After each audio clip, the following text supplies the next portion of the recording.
ويا ريت يا اختي بيحوق فيهم. على رايك وما بيشبعوش. اسكتي يا كوثر، احسن رزق افندي جاي علينا. خلصت الكشوفات يا كوثر؟ بنشتغل فيها بايدينا واسناننا يا ريت يا فندم. شغلوا بسرعه عشان سياده المدير عايز الكشوفات يطلع عليها، بدل ما انتوا قاعدين تلقوا تعجنوا. اشتغلوا. احنا بنشتغل بايدينا وبنتكلم ببقنا يا ريت يا فندم. بقنا؟ بقنا؟ بتهزري معايا حضرتك؟ كلام كتير مش عايز، شغل وهو وبس. شغل هو وبس. هو طلع فيها على ايه؟ حته سكرتير فكر 3 منه كتاب. على رايك. معاكي حته لبانه يا فاطمه احسن من الحفو عايزه الزقها. هتلزق الحفر باللبانه؟ فيها ايه يعني؟ ولا الكلام هيطلع ملموم. والله يا عيال تضحكهم. لا ده احنا بنلطم. يعني ايه بنلطم؟ دي قصدي خلاص خلاص، اتفضلي جيبي لي الدوسيه بتاع المبيعات عشان ينزل تحت المضرب، عايزينه. طيب وانت قاعده؟ لا وانت قاعده قومي جيبي الدوسيه.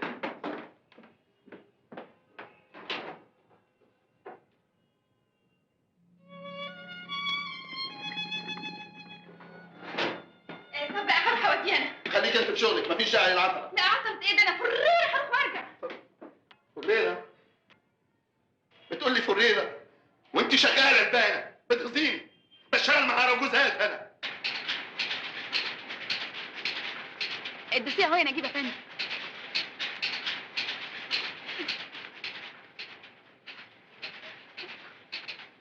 وديه عم بكلام. طيب ها طمني، عرفت النتيجه؟ نجحت وجبت مجموع كمان. انصر دينك يا ابو حميد، اهي دي بقى تستاهل عليها بريد. مبروك علينا. هشوفك واحنا خارجين. ها مع السلامه.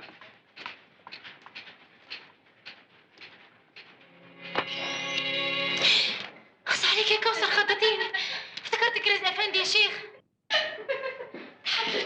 امال فين الحله والبابور؟ انت رخص. قلبت المكتب مطبخ. اسكتي يا كوثر، كانت حريقه امبارح بيني وبين جوزي. ليه وليه يجي يلاقي الطبيخ ما خلصش؟ سلام. ليه بقى هو مش متجوز وعارف انك موظفه؟ قبل الجواز حاجه وبعد الجواز حاجه تانية. بكره تتجوزي وتجربي. لا يا حبيبتي انا حاجه تانية خالص. ده انا وحياتك نخليه يغسل معايا الاطباق. انا ما عنديش يوم ارحميني. كلنا كنا بنقول كده في الاول، لكن لما بتقع على الفاس في الراس بنصدق. الرجاله دول اصلهم مفترجين، احنا بس اللي قلبنا طيب. طيب ما دام قلبنا طيب هاتي بقى اساعدك، هاتي افصلك شويه. ربنا يخليك يا اختي ويكبر بخاطرك. اوين ايه مالك بتمدي كده ليه؟ انت دايما كده مستعجله. بس بقى لحد ياخد باله، عايزه الحق احمد. روحي يا اختي الحقيقه. ايه؟ بكره تخدي خيبتنا. كنت خايف لما تعرفيش تزوغي منهم. ده نزوغ من ابوه. ما عندكش فكره يا احمد انا فرحانه قد ايه. دلوقتي بقى تخش كليه محندقه وحلوه وتبقى موظف قد الدنيا بدل الشغلانه اللي انت بتشتغلها دي. بس انا برضو عامل حساب المصاريف اللي ورايا يا كوثر. ما تترددش يا احمد وتوكل على الله، ان شاء الله بكره كل شيء يبقى عال. البركه فيك يا كوثر، انت اللي شجعتيني بعد ما كنت هفضل طول عمري صغير. البركه في ربنا، وبعدين اللي هيعود عليك هيعود عليا. نادر عليا يوم ما تستلم الوظيفه لولع لك شمعه بطولك. وان شاء الله ما دام انت جنبي هتعدي السنين اوام وابقى مهندس قد الدنيا. انت برضه مصمم على الهندسه يا احمد؟ ايه مالها الهندسه؟ ما قلناش حاجه على الهندسه، بس عقده حبالها طويله وفي اسكندريه. ازاي يا ابني هتوفق بينها وبين شغلك؟ هتتدبر. هعمل اشتراك في قطر اسكندريه وهحاول اوفق بين شغلي وبين الكليه.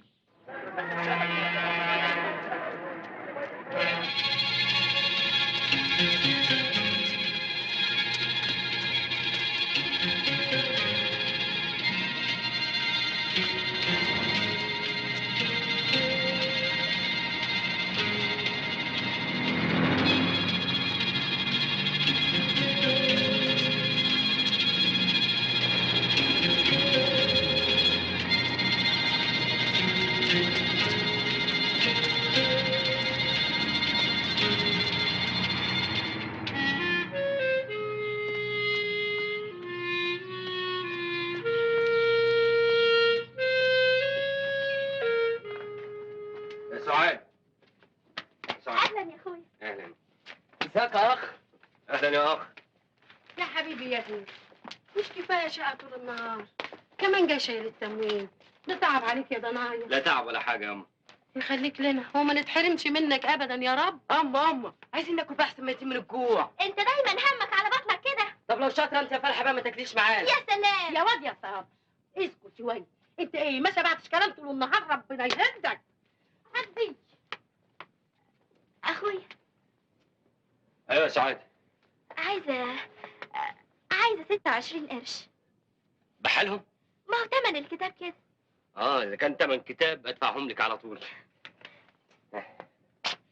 وعايزه كمان قرش. ليه بقى؟ نفسي في العسليه. طيب يا ستي خدي.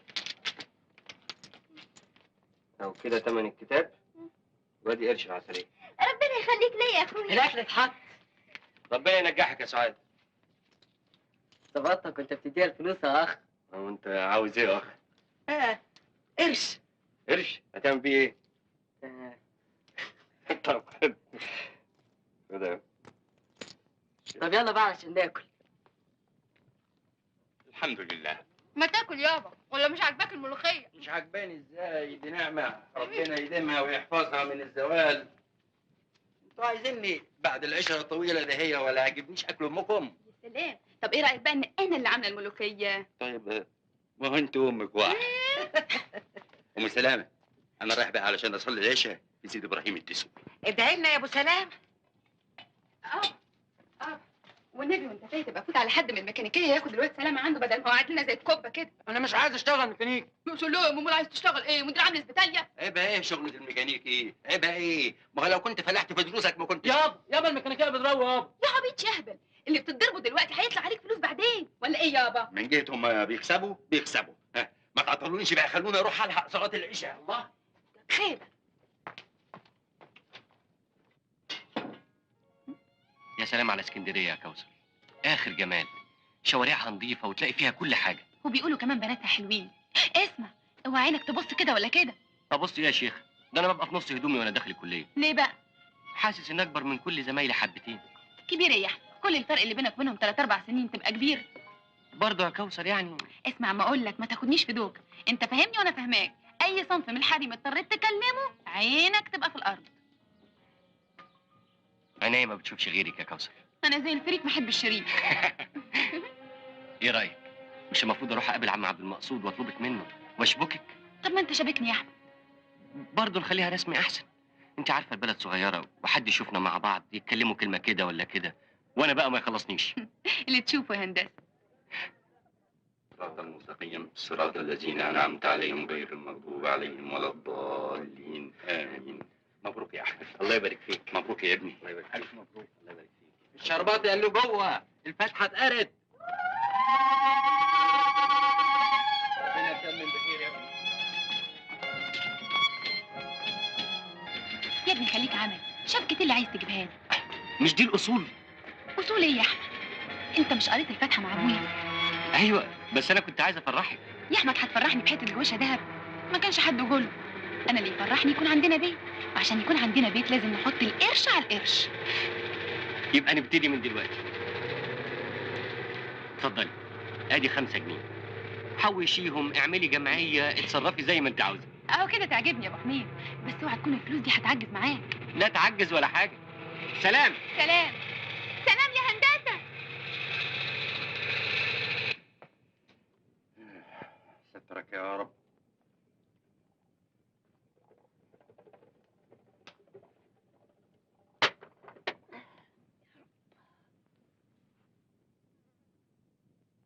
مالك يا اخوي؟ سرحان في ايه؟ ماليش. امال مالك؟ في حاجه بتوجعك؟ كوثر، جه اليوم اللي كنت عامل حسابه وخايف منه. الحمد لله جالها عدالها. ايوه بس هنشاورها ازاي؟ يا عبد المقصود، ده رب اسمه الكريم. ما هو الكريم قال اسعى يا عبد. مش كفايه انها بتحط في البيت القرشين اللي بتاخدهم من شغلها؟ واجب عليها. واجب علينا كمان ان احنا نجهزها. اسمعي، انا هبيع البيت.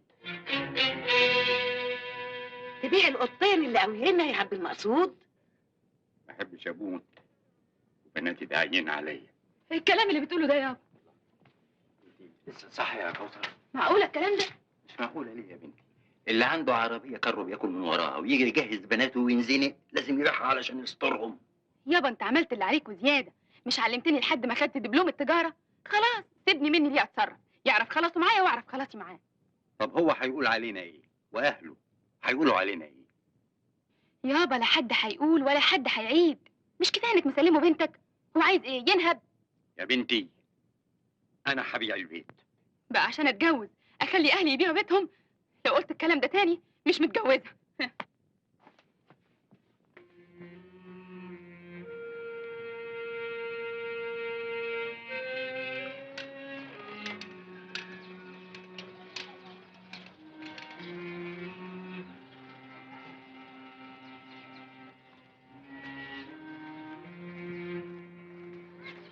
هو شميس بيه لسه ما جاش من مصر. انت عاوز منه ايه؟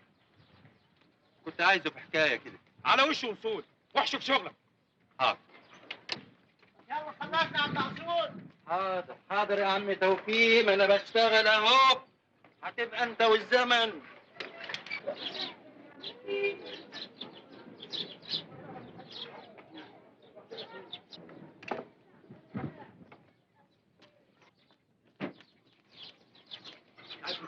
اهلا وسهلا، الحمد لله على سلامتك. ايه في ايه؟ اصلي كنت عايز اقول لسعادتك يعني ولا مؤاخذه عايز سلفه. عايز سلفه؟ سلفه ايه؟ 100 جنيه بس يا سعاده البيه علشان عقبال 100 عندك. جنيه؟ انت على بعضك كده ما تسويش 100 جنيه. يلا يلا شوف شغلك.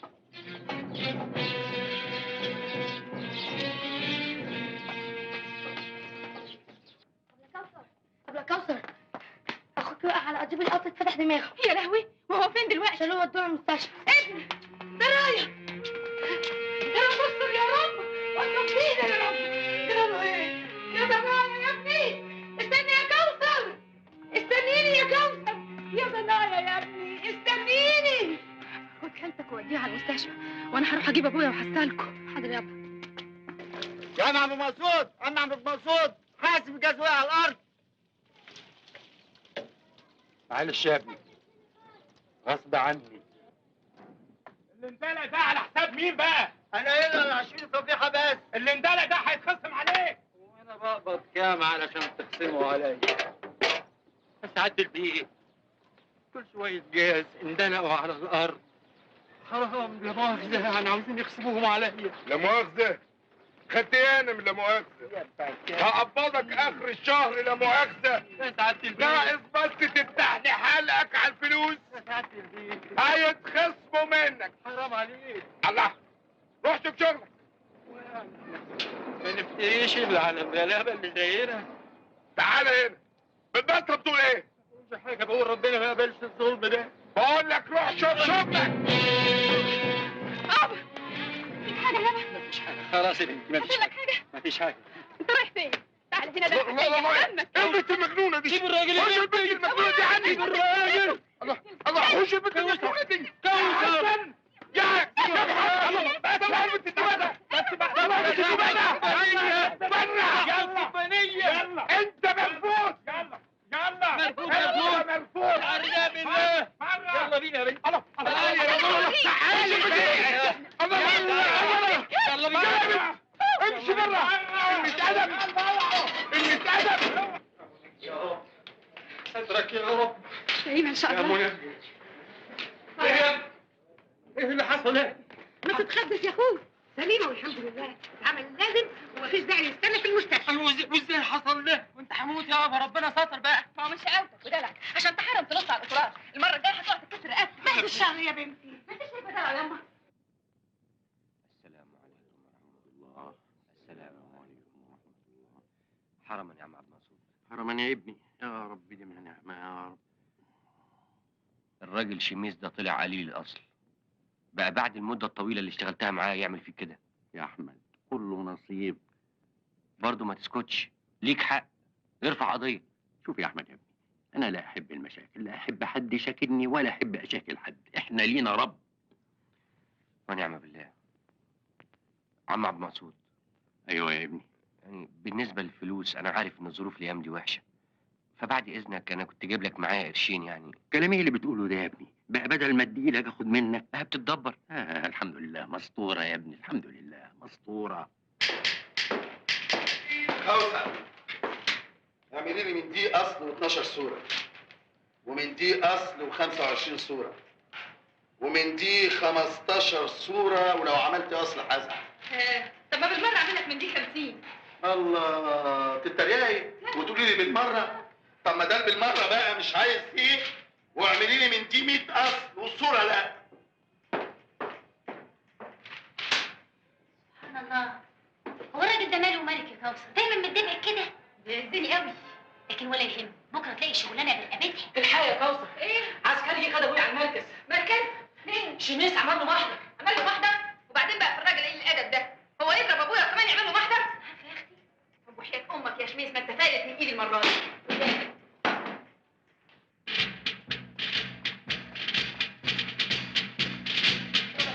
استناني هنا. لازم اطلع معاكي. تعرف تسكت؟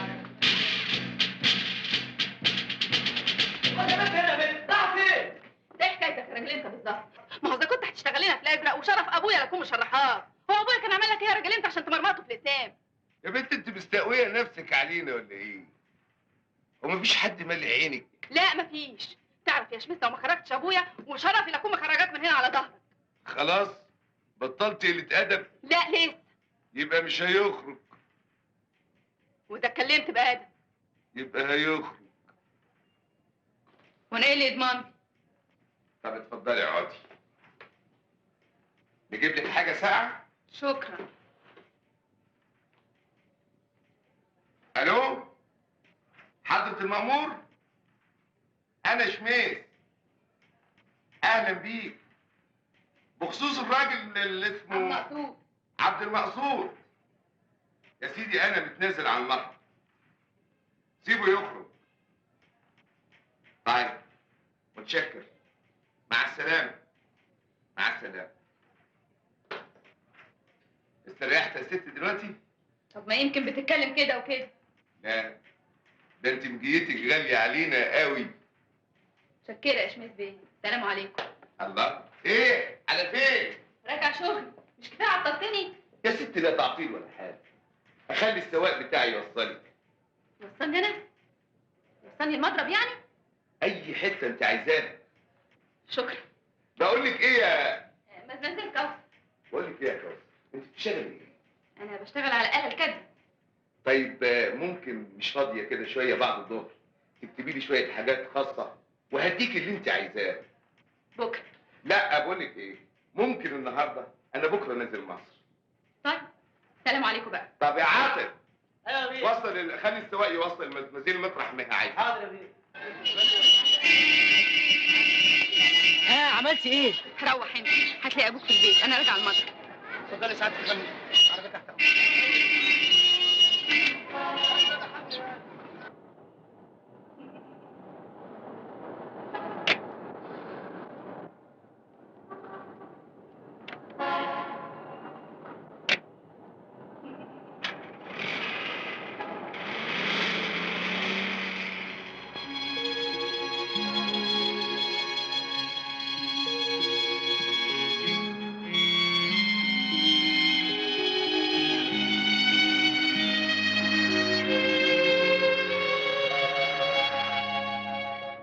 برضه كتر خيره، الراجل طلع امين. تعرفي وانا راكبه العربيه كنت حاسه بايه؟ كنت حاسه اني اميره زمان. ما هو العز حلو، مش احنا اللي طول عمرنا واخدينها كعادة. اسمتنا بقى. اما يا كوثر شفت حته دين اوضه نوم في اسكندريه تستهلك بصحيح. اوضه نوم ايه يعني؟ اتكلم على قدنا، احنا قادرين نجيب كرسي. ليه؟ فلوس الجمعيه اول ما نقبضها نروح ندفع القسط الاولاني. طب والتاني والتالت هنفضل ندفع فيها طول عمرنا؟ فوق يا احمد، فوق، نجيب من هنا احسن، ده اذا قدرنا. انت دايما كده تكسري مقاديفي. ما اقصدش، انا بتكلم على اللي شايفاه. طب بلاش الاوضه، تيجي نروح اسكندريه يوم الجمعه نتفسح وافرجك على البحر واكلك سمك مقلي. اهو كده، خلينا في السمك احسن. اهو بدل ما انا قاعده في البيت اروح اكتب لي شويه جوابات، اخد لي فيهم قرشين يساعدونا في العيشه. والشغلانه دي فين يا كوثر؟ عند شميس في الكوبانيه ياما. بعد كل اللي عمله في ابوكي؟ ما هو الراجل عمل اللي عليه وخرج ابويا من الحجر، وهو بالمره انتهزها فرصه وقول له يرجع ابويا شغله. فوتك بعافيه بقى. يعافيك يا بنتي. مساء الخير يا بابا. ايه يا كوثر؟ رحت عند شميس بيه تعملي ايه؟ مفيش، كان عايزني في شغلانه كده وبعدين قلت انتهزها فرصه واكلمه عشان يرجعك الشغل. ما لقيتوش. يا بنت ما تحمليش هم. ربنا الغني عن الشغل ده، هي الشغل في البلد كتير خلاص، لا لنا دعوه بيه ولا له دعوه بينا.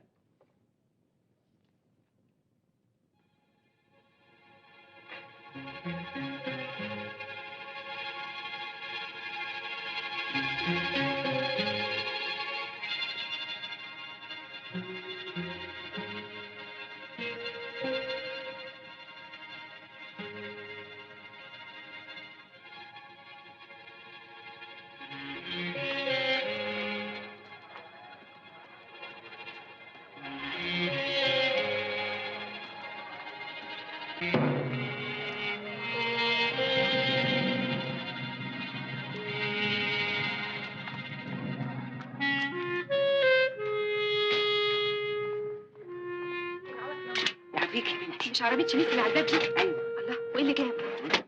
جاي لابوكي. ابويا؟ قاعدين في المنظره وابوكي قال لي اعملي له شاي. غريب، يكونش جاي يقلب علينا تاني. ما هو راجل دون ويعملها. خدي يا اختي ادي شاي لابوكي. هاتي.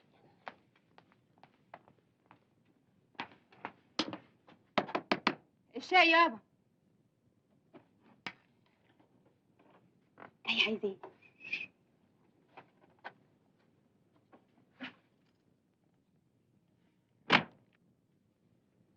اتفضل الشاي يا بيه. متشكر. ها قلت ايه يا عبد مقصود؟ قلت ايه في ايه يا بيه؟ حضرتك بتتريق على شفتي. بقول لك انا طالب القرب منك، فيها تريقه دي؟ ما هو مش معقول ابدا. شميس بيه الراجل المقتدر صاحب الالوف المألفه يجي علشان يتجوز بنت انا؟ ليه؟ بنت حلوه ومتعلمه وبنت راجل طيب. صحيح انا شفتها في خناقه، لكن ما محبه بقى الا بعد عداوه. وبصراحه هي على بعضها كده عجباني، قلت اتجوزها. عبد مقصود، هنكتب امتى؟ ايه اللي هينكتب يا بيه؟ كاتب الكتاب طبعا.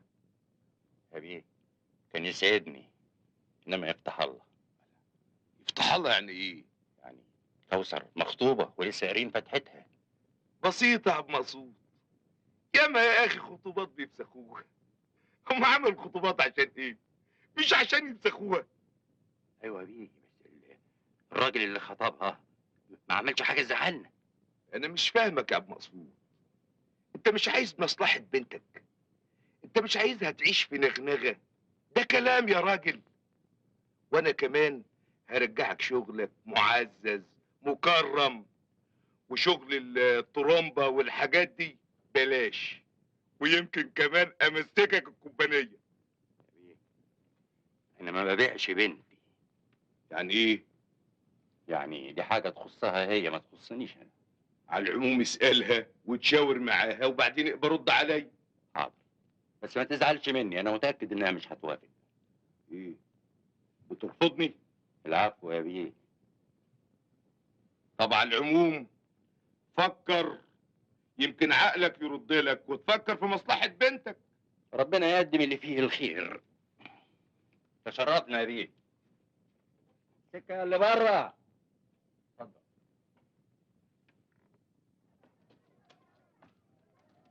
مع السلامه يا بيه.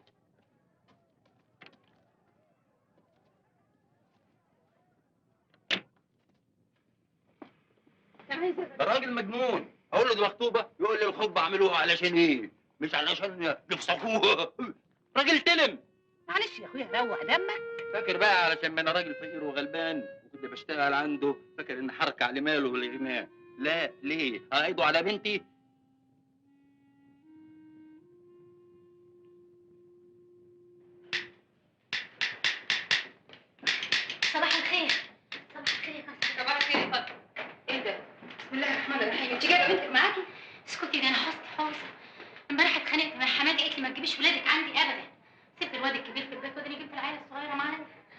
خناق نام. اتخانقتي مع حماتك ليه؟ وده وقت يا كوثر، هبقى احكي لك بعدين. طب لو رزق افندي شافها هتبقى حكايه. والله ما انا عارفه اعمل ايه، ده انا حاسه خلاص هطق من جنابي يا كوثر.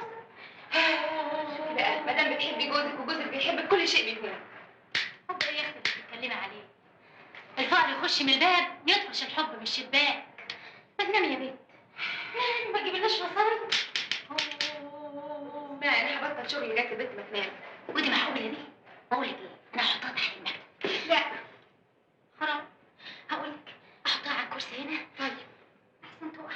ولا اقول لك احطها على رجليا واغطيها بالدوسيه احسن. نامت نامت. احساس كده. يا كوثر خلصت اللي معاكي؟ ايه الورق كده؟ خلاص. كويس. ايه ده؟ ده الراديو. راديو وانت بتشتغل مش كده؟ بس يا بنتي اسكتي بقى مش فضول.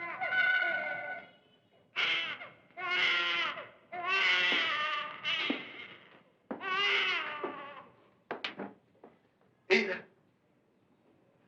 ايه ده؟ دي بنتي يا رزق افندي. دي بنتك؟ ايوه. بنتك جايباها في الشغل معاكي؟ معلش اصلها بعيد عنك، تعبانه شويه، خفت اسيبها في البيت لوحدها. ما خفتيش عليا؟ ما خفتيش عليا انا؟ ما انت ماشي. اخلصي. يدخل المدير يلاقيني ويلاقي البنت قدامه يرفدني. اتفضلي اتفضلي قومي. اتفضلي. والشغل يا رزق افندي. اسكتي. مفيش حاجه اسمها شغل. قومي روحي بالبنت. قومي روحي بالبنت. قومي روحي بالبنت. قومي. اتفضلي.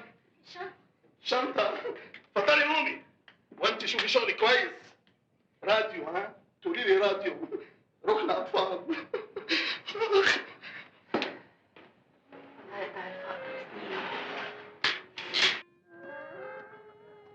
مالك؟ ما قلتيش ولا كلمة من ساعة ما سيبنا المضرب. المضرب؟ بس زعلانة على ظروف فاطمة واللي زيها. فاطمة زيها زي ناس كتير، ربنا يكون في عوننا كلنا. على رأيك. كوثر، عاوزين نفوت على أجزخانة نشتري دواء لوالدتي. عاوز فلوس؟ لا دي فلوسك اللي شايلها معايا. لا يا كوثر، الفلوس دي مش هنقرب لها أبدا، دي عشان بيتنا أنا وأنتي. أنا استلفت 2 جنيه من حسين. اتفضلي. شنطه. اتفضلي قومي. وانت شوفي شغلي كويس. راديو ها؟ تقولي لي راديو. ركن اطفال.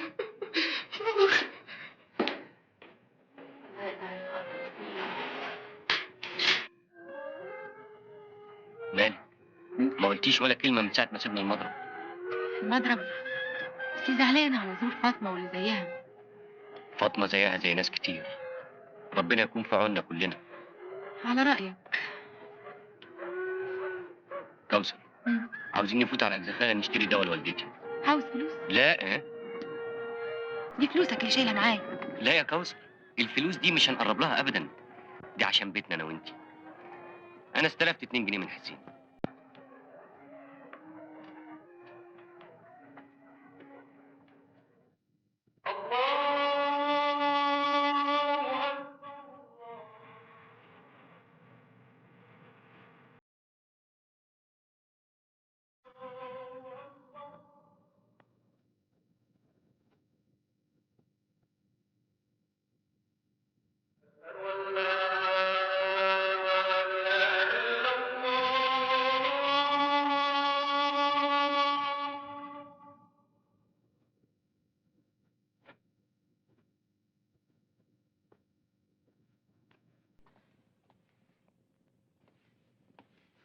السلام عليكم ورحمة الله.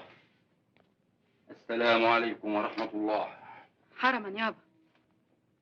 كوثر، جمعا يا بنتي إن شاء الله. إيه يا كوثر؟ إيه اللي صحاكي بدري كده يا بنتي؟ يابا أنا هتجوز شميس. بتقول إيه؟ أنا فكرت بعقل. راجل غني ناجح جاهز، ما اتجوزوش ليه؟ الله الله. طيب وأحمد يا بنتي، ده إحنا قاريين فتحتك عليه. يابا الجواز اسمه نصيب. يا عالم أنا مش مصدق نفسي. هي الدنيا اتقلبت ولا ايه؟ بقى احنا اللي نقول لا وانت اللي تقولي اه، تغيري رايك ما بين يوم وليله. تكونيش زعلانه مع احمد.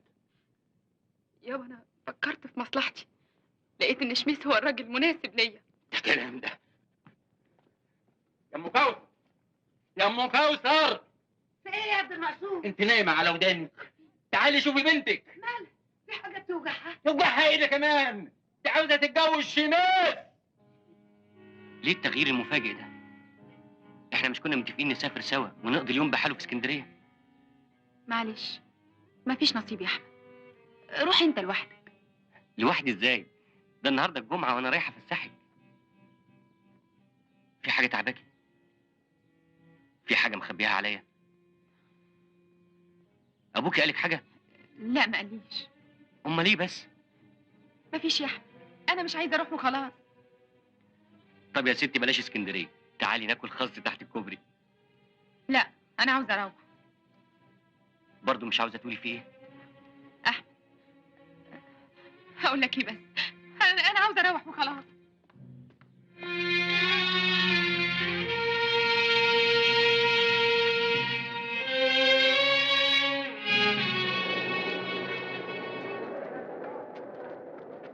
فاطمه، هي كوثر ما جاتش النهارده؟ لا، ايه عيانه ولا حاجه؟ ربنا العالم. عن اذنك يا اخويا عشان الحق الطبيخ.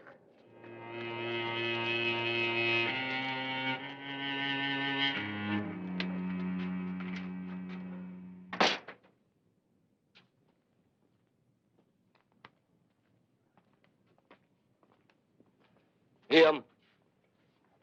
شفتي كوثر؟ خير؟ عيانه؟ لا يا ابني، مش عيانه. امال ما راحتش شغل ليه؟ ما تتكلمي يا ام، في ايه؟ شوف يا احمد يا ابني، الدنيا دي اسمه ونصيب. ايه اللي اسمه وايه نصيب؟ ما تفهميني ايه الحكايه؟ طب اهدى، اهدى يا حبيبي، اهدى بس وانا اقول لك. اقول لك، اصل كوثر هيكتبوا كتابها. اكتبوا كتابها؟ ايوه يا ابني، على واحد اسمه شماس. ايه اللي بتقوليه ده؟ تتجوز ازاي؟ دي مخطوبه لي. ما هو يا ابني، ما هو ايه؟ انت اكيد فهمتي غلط. انا هروح اشوف ايه اللي حصل.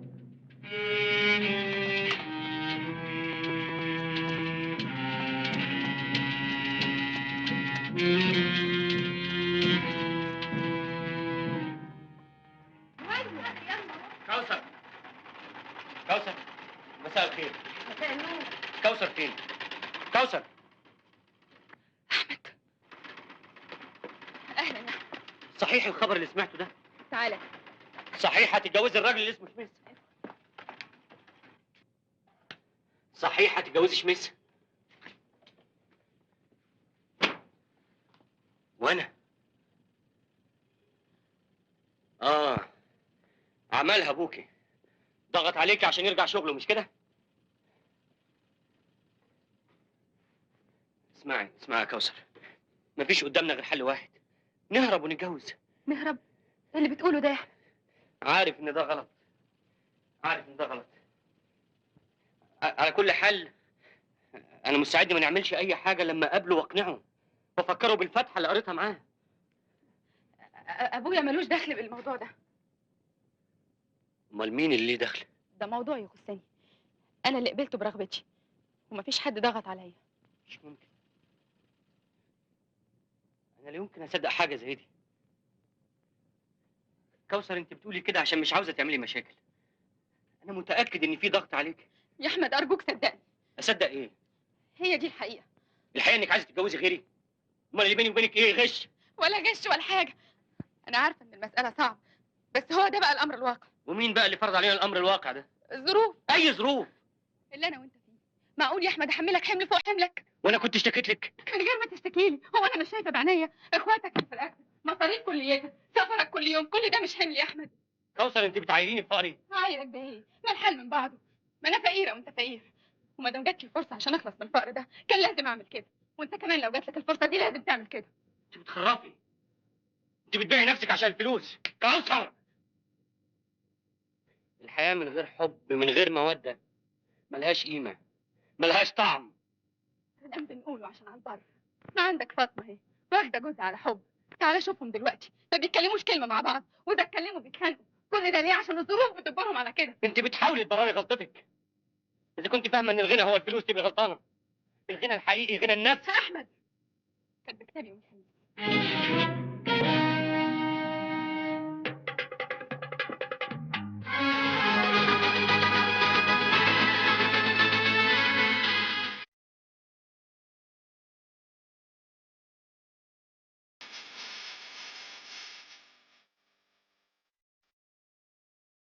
يا بنتي بكره تلاقي احسن منها.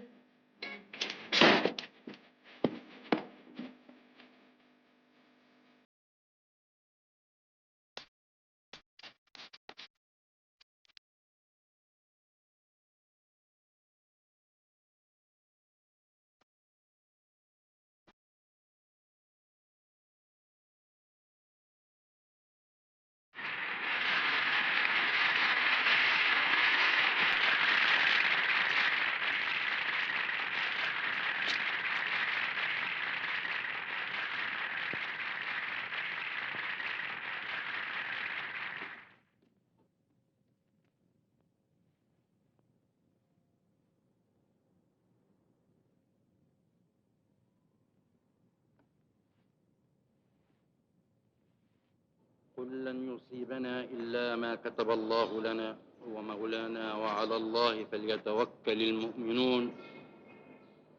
يا رب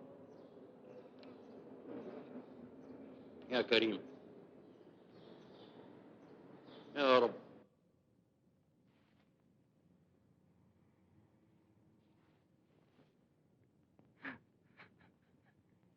ليه يا ربي ليه؟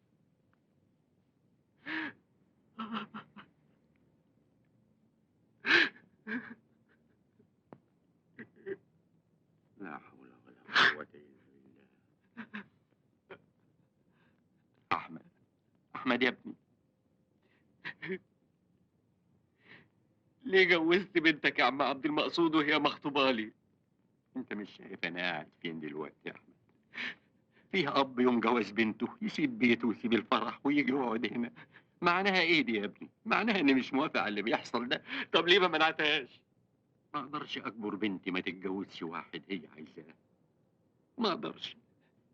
رجعتها مرة واتنين هي اللي صممت.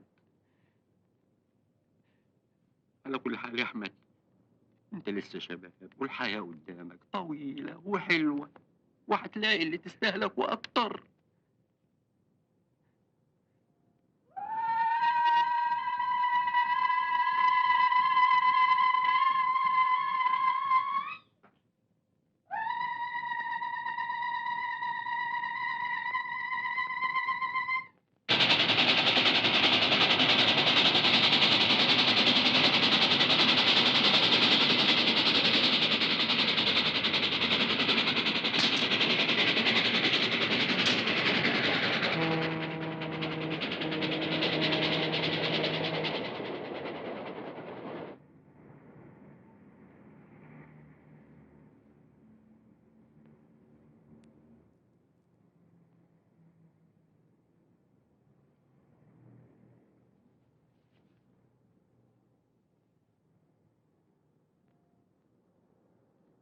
انست وشرفت. الله الله يأنسك ويشرف مقدارك يا اخي. التفاح يا ام الهنا. تاني يا استهانم، ده احنا من ساعة ما قعدنا ما قلناش أكل ولا شرب. بالهنا والشفا. ربنا يعمل بيتك ويكتر لك خيرك. تسلمي يا فاطمه. الله ايه يا ماما؟ الحاجات دي كلها عشانكم. بقول يا استهانم، حياة والدي كان عندي ابن أختي الواد إبراهيم لهلوبة، خريج دبلوم تجارة، واد مش معقول في المكنة، مصيبة كارثة. ما شاء الله. بيكتب بصباع واحد 10 كلمات في الدقيقة، 10 كلمات ما حصلش. يا سلام. حياة والدك تكلميني ساعات البيت عشان يشغلوا عنده في كومبانية الجاز. عينيا بس على شرط خلي بالك من فاطمه وما تزعلهاش ابدا. فاطمة دي زي بنتي، انت عارفاني حنين، ده انا احطها في عينيا الاثنين. تسلم. بقول لسعادتك عن اذنك عشان المضرب بس لوحده والشغل شغال، ما يعرفوش يشتغلوا من غيري. لسه بدري. لا لا عن اذنك. قومي يا فاطمة، قومي يا ست فاطمة. اهلا اهلا. انست وشرفت. الله يأنسك. اهو التفاح اهو، كنت هتمشي من غير ما تاكل تفاح. تفاح تفاح الثاني، ده انا بحسب مش هاكل تفاح الا في جنة الخلد. اتفضل. خد خدي عشان العيال. الله يخليك. قولي لي يا فاطمه، ايه اخبار الشغل؟ والنبي المضرب مضلم من غيرك، انما يندهي الشغل. المهم انت. والعنابر ازيك؟ اسكتي، مش احمد حسن ما درتيش؟ ايه؟ مش الدهول على عينه، لا بقى بيجي الشغل ولا بيروح الكليه، وطول الليل والنهار قاعد في الجامع.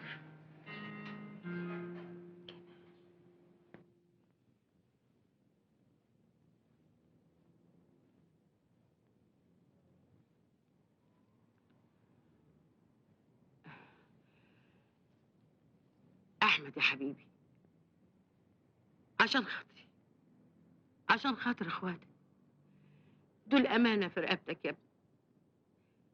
ما تعملش في نفسك كده. احمد، بلاش تضيع مستقبلك يا حبيبي. وانا بقى لي مستقبل؟ سيبيني ياما، سيبيني.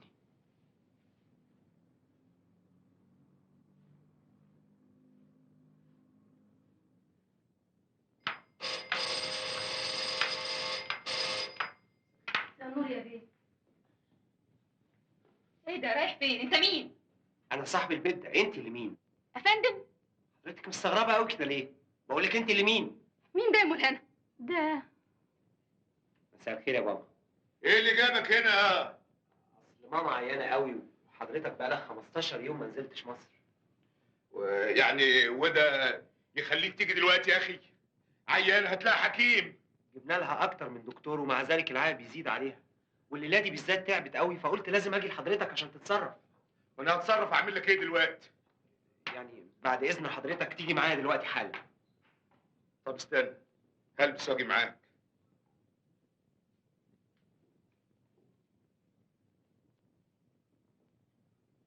مين الست دي يا ام الهنا؟ دي مرات البيه الجديده وانتوا ما تعرفوش.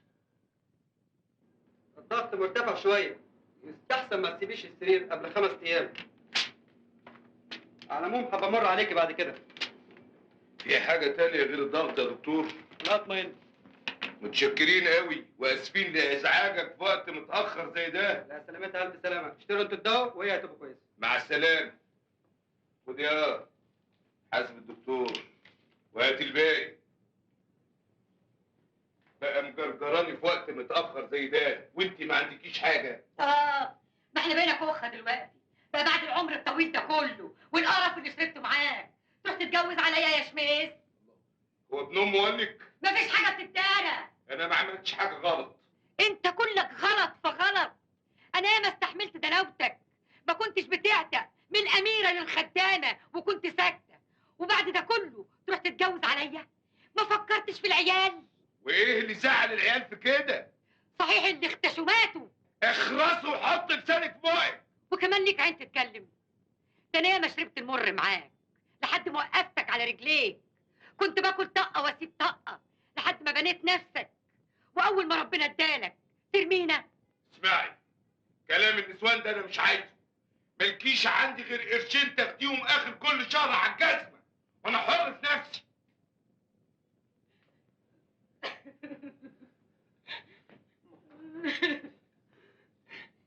ربنا يخليكم انتوا ليا، انا ماليش غيركم. ايوه يا فندم. وحشتيني وحشتيني قوي. ازيك يابا؟ اهلا ازيك يا سلام؟ اهلا منك حاجه. ازيك يابا؟ ايه؟ شفتوا انا جبت لكم ايه؟ خد يا رحمة. تعيشي يا ربنا يخليكي ليا يا دي رب. عشان السعودية سلام. شفت يابا؟ بص. انا ما باخدش حاجه من حد. يعني ايه يابا؟ يعني انا راجل اتعودت اكل عيشي بعرق جبيني، مش ايه؟ جرى ايه يا عبد المقصود؟ كسبت كوثر. معلش ياما، خليه على راحته. تعالي يا حبيبتي تعالي. طمنيني، ازيك وازاي احوالك؟ الحمد لله ياما. ولسه متضايقه من كلام ابوكي؟ لا ابدا. قولي لي ياما، نعمين يا حبيبتي. هي ام احمد ازيها؟ كويسه. اصل انا سمعت انها تعبانه. تعبانه؟ ما سمعتش يا بنتي. لا هي تعبانه. مش واجب برضو تزوريها؟ واجب يا بنتي، دول مهما كان برضه جيراننا يعني. طب ما اجي معاكي. طيب ما انا اقدر اقوم بالواجب ده يا بنتي. طب ما اجي معاكي وهتبقى بجميله.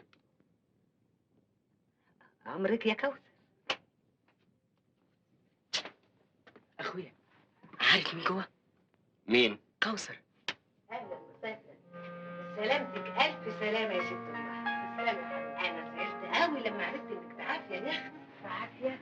انا كويسه الحمد لله. وعلى كل حال فيك الخير يا اختي، كتر الف خير.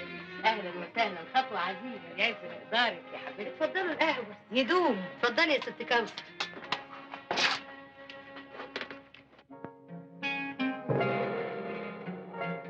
احمد سلم على الضيوف يا ابني. ازيك يا ابني؟ زي ما انت شايفه. ازيك يا كوثر؟ معلش غلطت، قصدي يا مدام كوثر. ازيك يا استاذ احمد؟ الحمد لله بخير. لا مؤاخذة يا هانم، البيت مش قد المقام. لو كنت سيادتك قلت انك جايه كنت فرشت الارض رمل. رمل ايه يا ابني؟ المهم الستر. لا لا لا لا، ستر ايه؟ المهم الفلوس.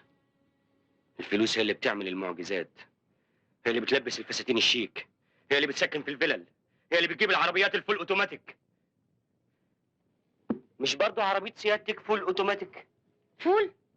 حتى العربيات بقت بالفول؟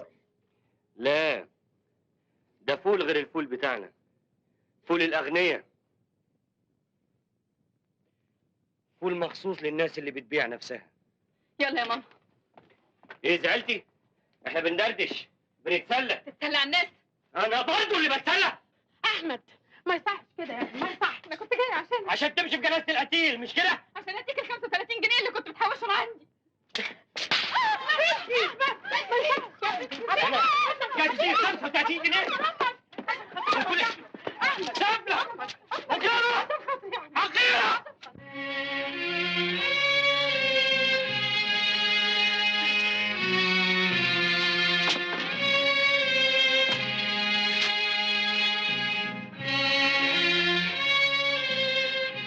احمد يا ابني، لا انت اول واحد ولا اخر واحد حصل له كده. فوق لنفسك يا حبيبي، ارجع كليتك، محدش هينفعك يا احمد. يا احمد يا ابني، بص لامك، بص لاخواتك اللي هتضيعهم معاك.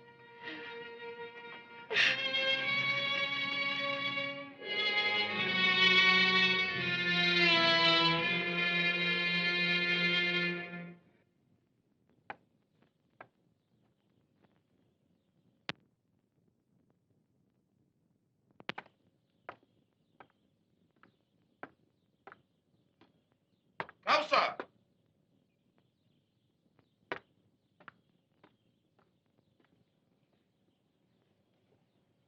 ايه كنت فين؟ كنت عند ماما. طب خدي ازازي دي. ماليش نفس. الله، انت لسه زعلانه مني؟ طب ده انا عندي ليكي حته خبر هيبسطك قوي. انت عارفه انا اتاخرت في مصر ليه؟ كنت بدور لك على سكن ولقيت لك حته فيلا انما قبها. صحيح؟ صحيح. هننزل بقى مصر الاسبوع الجاي وافرجك عليها. وليه مش بكره؟ انا عايزه اسيب دسوق النهارده قبل بكره. خلاص، اكلم حمدي في التليفون مدير الشركه بتاعتي وننزل نشوفه بكره. عجبتك الفيلا يا كوثر؟ مش بطال. لا ده عظيمه جدا يا هانم، كفايه ان احنا هنقدر نستلمها على طول. بس عايزه تتوضب جامد. امرك يا فندم، نجيب مهندس ديكور ويعمل كل طلبات سيادتك، بس المهم نتكل على الله ونشتريها. طب خليهم يحضروا العقد يا حمدي. امرك يا سعاده البيه. انا اسمي كوثر عبد المقصود خليل، اللي ما تكونش عارفه يا استاذ حمدي. نفذ يا حمدي. امرك يا بيه. ايه الحكايه يا احمد افندي؟ انتوا ما بتخبزوش ولا ايه؟ بقالك مده ما بتجيش. ظروفي بقى يا عم ادري. طب وازاي حل الهندسه؟ هرجع لها من بكره ان شاء الله. ربنا وياك ياخد بيدك وينجحك. الله يخليك. قول لي يا احمد افندي، انت ما جريتش على البقال بتاع الجمعيه اللي بيبيع كيلو السكر ناقص 150 جرام والادرك حبه 100 جنيه غرامه؟ احلق لي وخلصني في عرضك. اصل الامانه حلوه والقناعه كنز لا يفنى. نبيل لا كده هو من غير كلام، من غير ملغيه.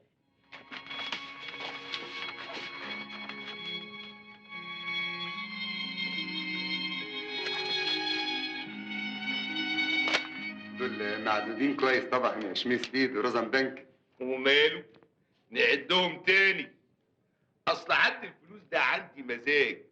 كيف؟ زي لعبة طاولة كده. مع السلامة انت بقى. اي خدمة. مع الف سلامة. عن اذنكم. خدي بقى الفلوس دي طلعيها فوق.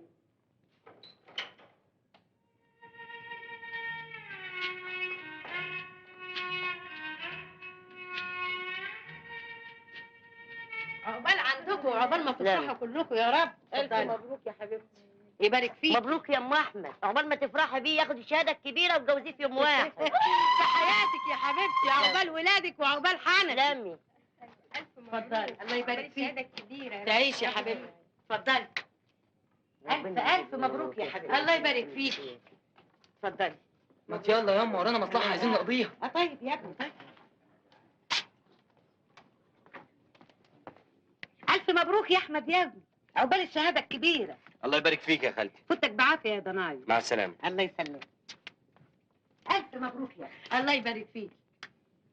مع الف سلامه. تسلمي يا حبيبتي. مع السلامة. اهلا يا ماما، اهلا وحشتيني. ازيك يا سلام؟ ازيك يا امال فين اختي روحيه؟ ستها تعمل حاجه البيت. وانت ازيك يا سلام؟ عامل ايه في الشغل؟ 100 قرف و10. الله. بقى معقول ابقى اخو كوثر هاني واشتغل ميكانيكي باليوميه؟ يعني عايز مني ايه؟ كلك نظر بقى يا اختي. تفتحي حته ورشه انتاكه كده عشان ابقى 100 فل و10. بس كده؟ عينيا الاثنين. بتتكلمي جد يا اختي؟ وانا بهزر معاك يا واد. الشاي يا ملهم. يا ست كوثر. طب اخلع انا بقى عشان اسلم نص عدته واقول له الف سلام يا ابو زمل. طمنيني، عامله ايه في مصر؟ كويسه؟ الحمد لله يا ماما. يا ما نفسي اشوف مصر وازور السيده والحسين. طب ما احنا فيها، ما تيجي معايا؟ لا انا ندراها وعلى كتفي خلفتك. خلفة ايه بس يا ماما؟ ازاي يا بنتي؟ هو يربط الراجل الا الخلفه؟ ان شاء الله يا ماما. المهم ازاي بابا؟ برضه مش عايز يغلط ويجي يزورني؟ مزرجن قوي يا بنتي. لا انت ما درتيش، مش بيشتغل عدال في محلك قطن. يشتغل؟ ايه يا ماما، هو انتوا محتاجين حاجه؟ ما انت عارفه ابوكي ودماغه الناشفه. بعد كل اللي عملته وبرضه بيشتغل وعدال. حاسب يا اسطى. ارجع.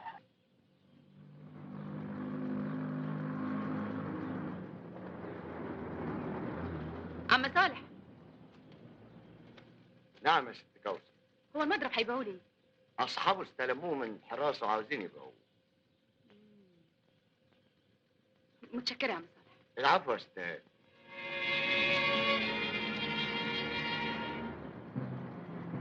اطلع يا يا بني تعمل في نفسك كده. انا قصرت في حاجه؟ انا مخلياكم محتاجين حاجه؟ يابا رد عليا. هو انا عملت لك ايه بس عشان تفضل مقاطعني كده؟ اللي عملتيه صراحه انتهى. كل ما في الامر انا ما قبلش بنت تعيشني. ابدا يابا، ده انا برد لك شيء من اللي عملته معايا. طول ما رجلي شايلاني انا هعيش من شايه. يابا فهمني بقى. اتكل على الله، اتكل على الله، ما تتعبيش نفسك، اتكل على الله. المضرب انباع، المضرب انباع، المضرب انباع يا جدعان، المضرب انباع.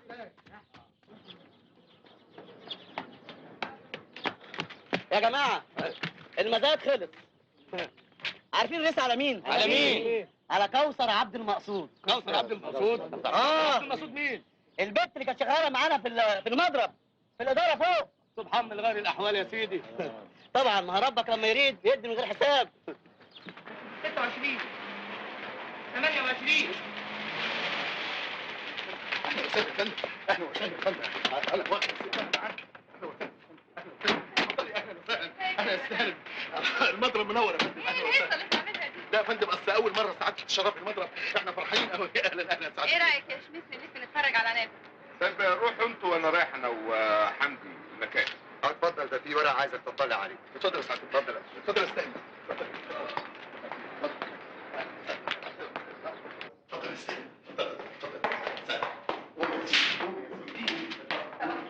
يا صباح الفل يا استاذ. ازيك يا عم ابراهيم؟ الله يسلمك يا استاذ. صباح الخير يا استاذ. ايه اخبار العنبر ده؟ ناقص حاجه؟ كله على قسط يا استاذ. لسه ازاي وانا شايفه المكان واقف؟ خير يا استاذ. اصل الكهرباء ضعيفه والكابلات كلها لازم تتغير. طب ارجوك اكتب لي تقرير بالكلام ده عشان اوافق لك عليه. رزق افندي. تحت امر سعادتك يا فندم. يا ريت نقدر نستفيد بكفاءة الاستاذ احمد وتعيينه ملاحظ عام على المضرب. انا مبسوط كده يا هاني. ايوه بس المضرب محتاج لكفاءتك. معلش ما اعرفش اعمل غير شغلتي. اصحى، انت عارف طبعا الهانم تبقى مين؟ عارف اللي مشغلاني. مش لوحدك، مش شغلانه كلنا، بتقبضنا كل اول شهر. خلاص يا رزق افندي، يلا بينا. اتفضل. عايز تسيب المضرب ليه؟ هو مش معقول اقبل اشتغل عندها وهي بتتمنظر لي في الرايحه والجايه. يا ابني انت ما بتشتغلش عند حد، انت بتأدي عمل وبتاخد عليه اجرتك. ايوه بس خايف اعصابي تفلت مني واغلط فيها. مش هغلب ان شاء الله، حتى اشتغل في اسكندريه. اسكندريه؟ اسكندريه ايه يا ابني؟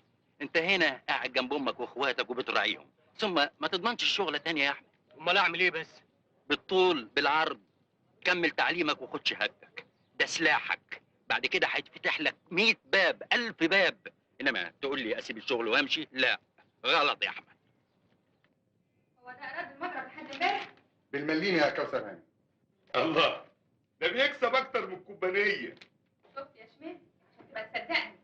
لا الحقيقه عفارم عليك يا هاني، خصوصا ان سعره كان مناسب جدا. لا ولو تسمعوا كلامي في اللي جاي هتكسبوا قد كده 10 مرات. ايه؟ هتخلينا نشتري السكه الحديد؟ ايه؟ انا بتكلم جد. ايام ما كنت بشتغل في المضرب كان في مناقصه على مكن جديد، لو المكن ده ركب هيضرب لنا مش رز ذهب. طب والمناقصه دي فين؟ هتلاقيها يا عند فاطمه يا عند رزق، انا كاتباها بايدي. طب هات المناقصه دي ونفذها يا حمدي. امرك ايه؟ استاذ حمدي. ايوه. البنت فاطمه دي بنت كويسه، ابقى زود لها 5 جنيه في الشهر. نفذ يا حمدي. امرك يا هاني. اي خدمه تانية؟ مع السلامه انت دلوقتي. على اذنك. مع السلامه.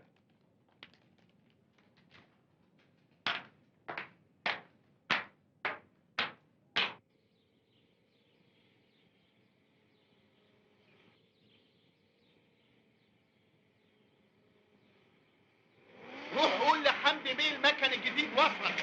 المكن وصل يا باشمهندس، تقدري تتفضلي. كده؟ طب كويس قوي.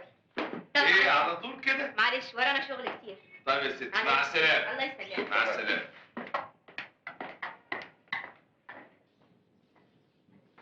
وعاملين حسابكم تنزلوا التركيبات امتى ان شاء الله؟ اول دفعه من المكن خلال ان شاء الله. اشرقت الانوار يا فندم. اهلا يا باشمهندس. اهلا يا فندم. وحضرتك هتسكني هنا ولا هتسافري مصر وتيجي كل يوم؟ لا ده مشوار بعيد، انا هستنى هنا. ده انت هتستريحي هنا قوي، الهوا كويس جاي دغري من اسكندريه. السلام عليكم. الانسه ناهد مهندسه التنفيذ الجديد. اهلا وسهلا. اهلا وسهلا. حبايبنا العمال، الاخ احمد الملاحظ. اهلا وسهلا. اهلا بيك يا فندم. اي خدمه تانية يا باشمهندس؟ لا متشكره قوي. عن اذنك. اتفضل يا استاذ حمدي. اذنك معاك يا بيه. السلام عليكم. اتفضل. يا استاذ انت عايز تتفلسف وتعطلنا وخلاص. يا فندم في كمان عيب تالت، لما هنيجي نركب المكن الاركان مش هتساعدنا، هيبقى في فرق. انا شغال في العنابر وعارف. يا استاذ دي حاجه ملهاش دخل بالعنابر، دي هندسه. لا اله الا الله، ما انا برضو بتكلم بالهندسه. قيسيها حضرتك وشوفي. لا انا ما اسمحلكش بكده ابدا، لازم المضرب ده يشوف له صرفه معاك. اما حاجه غريبه خالص. انت واقف ليه؟ انت واقف ما تيلا انت وهو. ايه يا احمد اللي انت عملته ده؟ ايه عايزني اشوف الغلط واسكت عليه؟ انت مالك انت؟ هو المضرب ده بتاع ابوك، اربط الحمار مطرح ما عايز صاحبه. ايه مالك؟ يا باشمهندسه باشمهندسه يا باشمهندسه يا باشا. بقول لك يا باشمهندسه، طب اعمل لك بس فنجان قهوه يروق دم سعادتك. مش وقته مش وقته. انا اتفضل هات لي الرسومات بتاعت مواسير الميه بتاعت المضرب.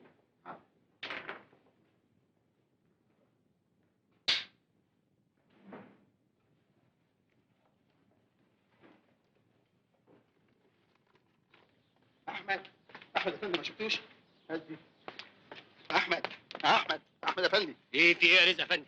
يا سيدي حمدي بيه المدير العام قال لي جيبه وما تخلوهوش يروح. انا مش قلت لك اربط الحمار مطرح ما عايز صاحبه؟ اتفضل يا سيدي، اتفضل قابل البيت، اتفضل يا سيدي.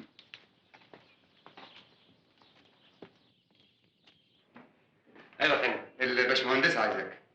أنا الحقيقة درست كل ملاحظاتك ولقيتها في محلها، عشان كده قصدت إني أجيبك عند المدير العام وأشكرك. متشكر قوي يا فندم. اتفضل. واقف ليه؟ بعد اذنك. اتفضل.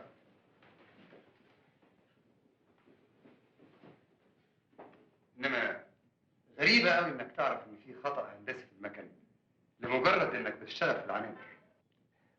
ما انا بدرس في كليه الهندسه. برافو عليك، أنت بتشتغل وبتدرس كمان. ايوه يعني قريب هنبقى زملاء. ان شاء الله. على اي حال ما دام انت شايفه انه كفء يبقى خلاص يعني. يطلع فورا امر اداري بتعيينك مساعد اول للباشمهندسه في المشروع الجديد، وهنعمل لك بدل. متشكر. طب استاذن انا يا دوب الحق القطر عشان ميعاد الكليه. اتفضل. مع السلامة. الله يسلمك. ايوه. لو سمحت يا فندم امضينا هنا. طب أستأذن أنا؟ اتفضلي يا باشمهندس. يتمضي الاول من شميس دي يا زينب. حاضر.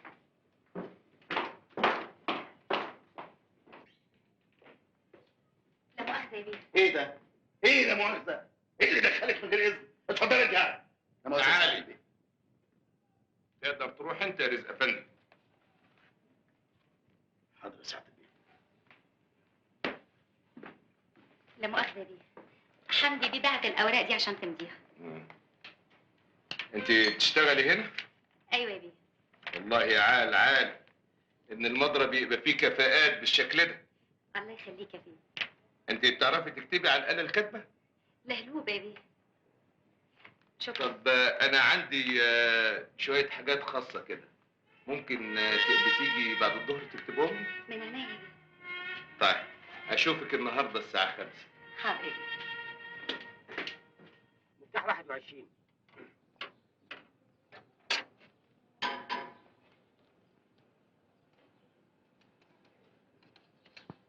دور كده نجرب.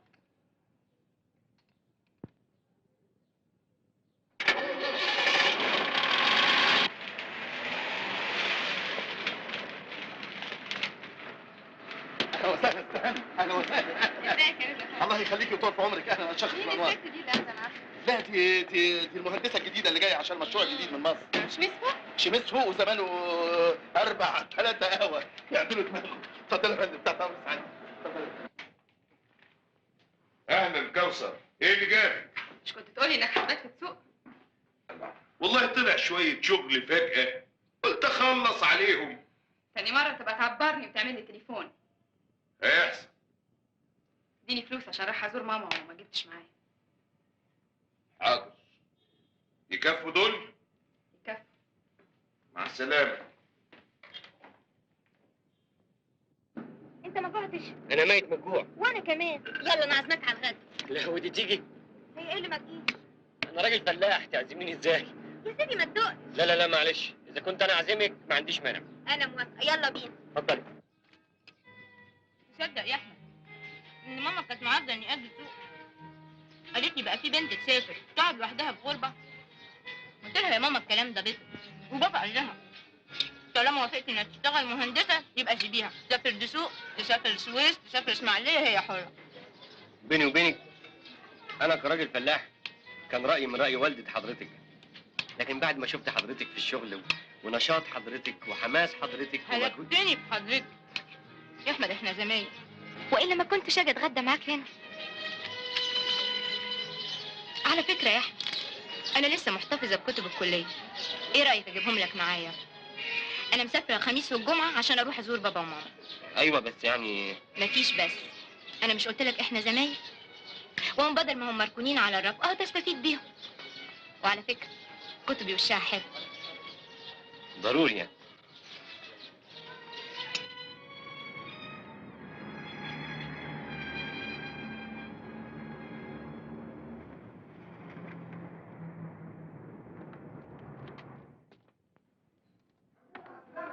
الله يسلمك يا عم خليل. ماما نهد.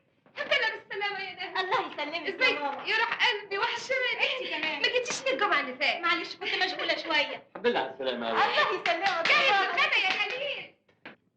مبسوطه في السوق يا نايل؟ قوي قوي يا بابا. ومشروع المضرب؟ بعتبره مشروع عمري.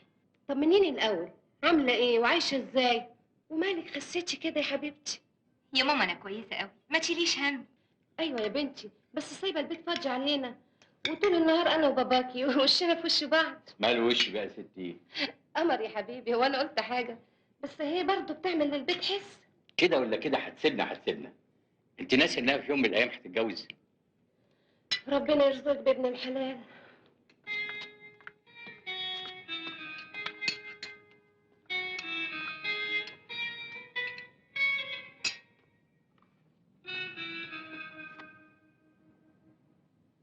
كده؟ طب عال، الله يبارك فيك.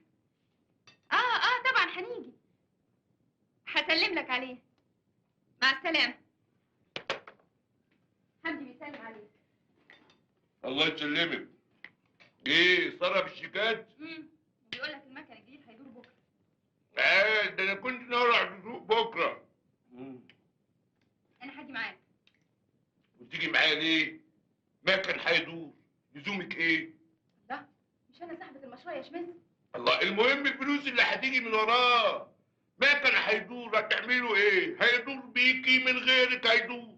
لا شمس انا هروح، يعني هروح.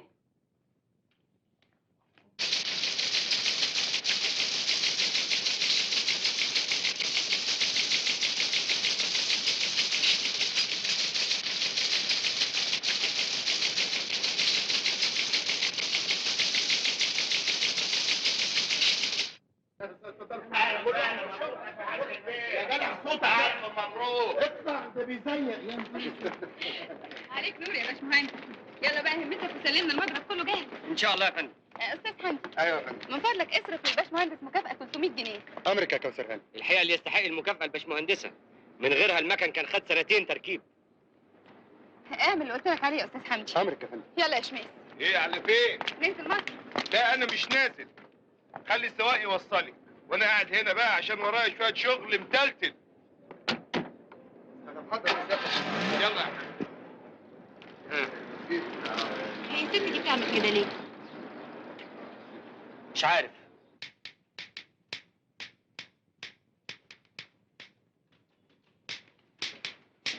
هتخلصي امتى الجوابات اللي عندي؟ الليلة دي. طيب.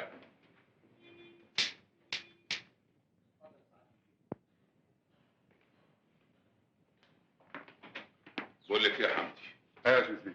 عايزك تدي دكروري لاحظ الصيانه ورديه الليل النهارده. دكروري جوز زينب سكرتيرتي؟ ايوه. اللي بنعمله يعني وردات ليه؟ ايوه. عينيا الاثنين يا شمس دي. اي خدمه تاني؟ شكرا. عن اذنك. مع السلامه.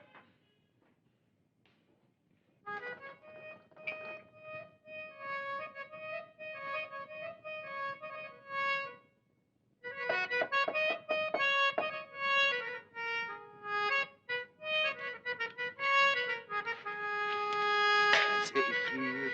حد شافك؟ لا ما حدش شافك. ايه التعب ده كله؟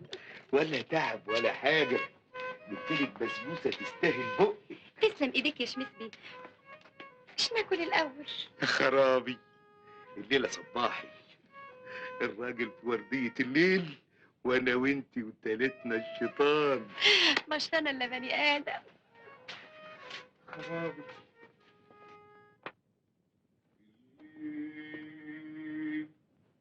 لما كوثر، انت جيت؟ انت مش في مصر؟ العربية عطلت مني وما سافرتش. كنت فين لحد دلوقتي؟ كنت مع اصحابي. اصحابك لوش الفجر؟ لوش الفجر لوش الظهر انا حر. حر يعني ايه؟ انت مش ليك بيت؟ والبيت ناقصه ايه؟ جايب لك من الابره للعربيه. اوعى تكون فاكر انك اشتريتني بفلوسك. طبعا شريكي بفلوسي. انت ناسيه ولا ايه يا بنت عبد مقصود ترومبا؟ اخرس. انا لما اسكت لك في الاول كان بمزاجي، انما دلوقتي لا، اي كلمه بالجزمه، وان ما كانش عاجبك رجعي لي فلوسي والحاجات اللي خدتيها مني، والباب اهو يفوت جمل.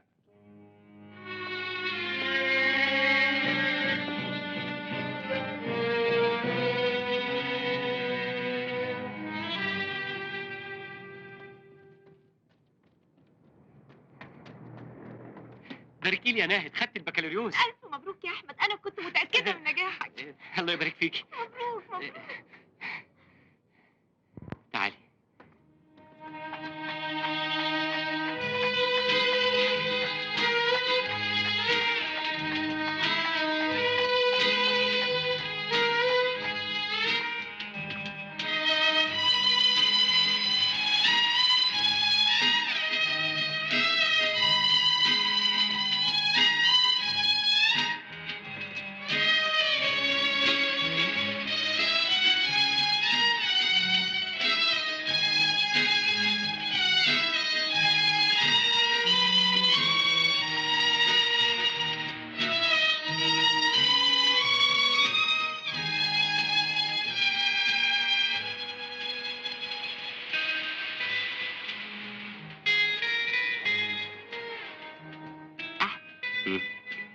من زمان قوي والست اتعودت ان دايما كلمة الحب بيبتديها الراجل، مظبوط؟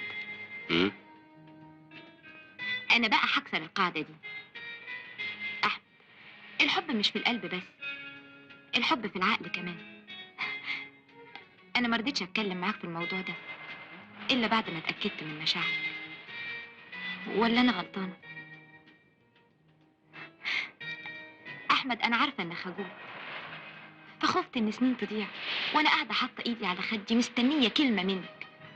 وعلى فكره بقى، انا ما بحبش احط ايدي على خدي.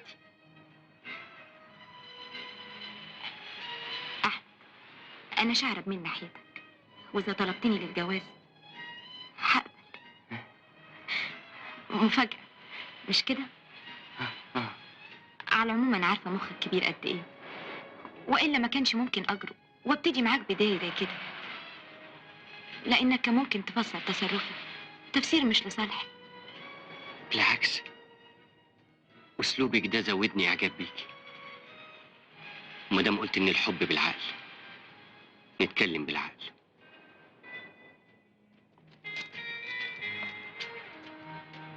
ناهد، انا عندي مشكله. كنت مرتبط نفسيا بواحده تانية. بتحبها؟ بقت ذكرى. اكيد. بكل تاكيد ذكرى. امال خايف من ايه؟ خايف من الذكرى دي. احمد، انا مش خايف، لاني واثقه من مشاعري ناحيتك، ومتاكده ان خلال فتره مش طويله حتى الذكرى دي هتنساها.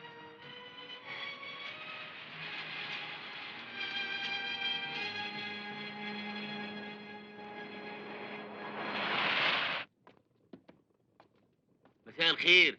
اهلا يا استاذ كروري. يا راجل لا نادي بدري. اصل دماغي لفت، سلمت الورديه الاسطى حسنين. اتفضل اشرب شاي. شكرا، تصبح على خير. انت مش كنت وعدتني تجيب لي تلفزيون يا شميس بيه؟ صحيح. بس هتقولي ايه لدكروري؟ جبتيه منين؟ بسيط، هقول له ان انا كنت عامله جمعيه.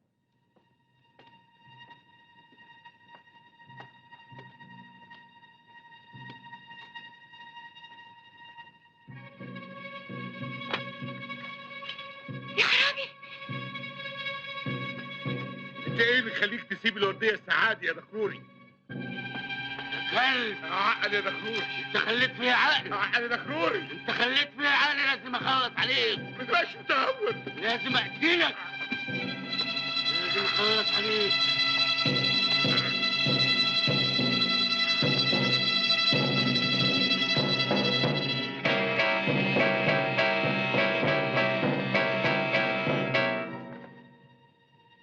ازاي اسمع حس فنانه ولا ايه؟ بس مات كنا نعرف مين. ما حدش كان يعرف خالص.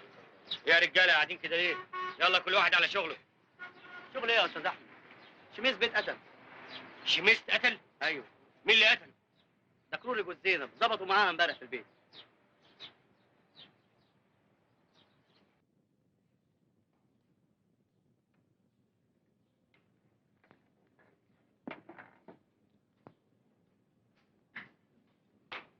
اوعى تضعفوا قدامكم، احنا موقفنا صح.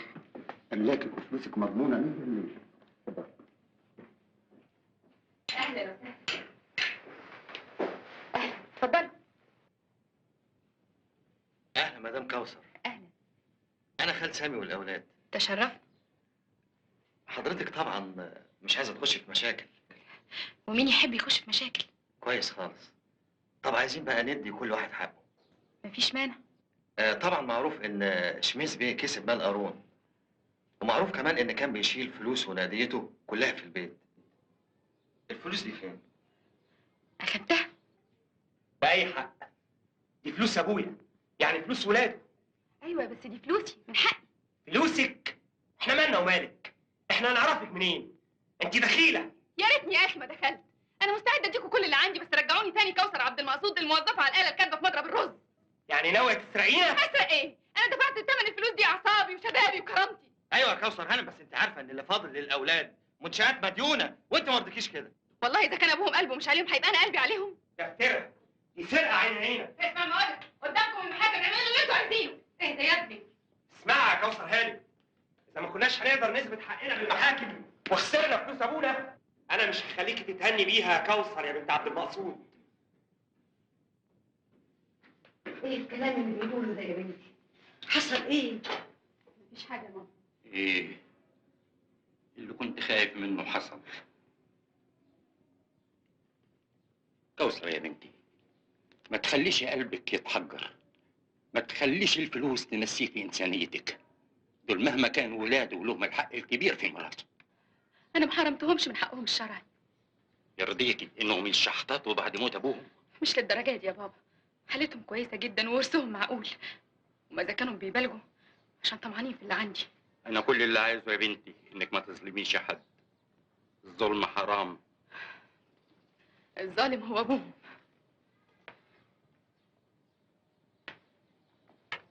انا ياما شفت ذل معاه، من حقي ان انا اعوض الذل ده. يا باشمهندس احمد، كوثر هانم عايزه حضرتك بره.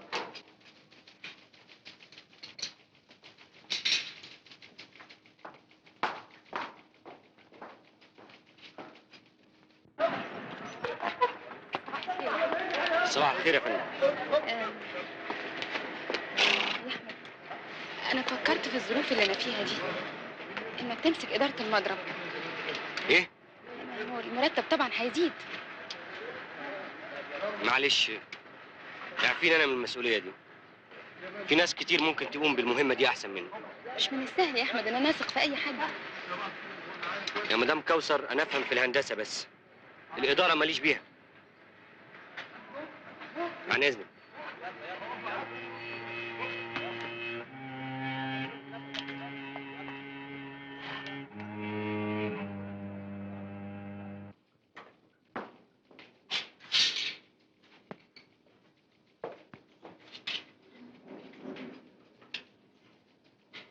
كانت عايزاك في ايه يعني؟ كانت عايزاني امسك المضرب وانا رفضت. رفضت ليه؟ ماليش في الاداره. كمان اصل يعني مش عارف.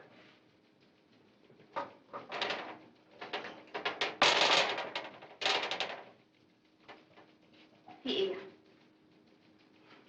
ابدا، خلينا بعيد احسن.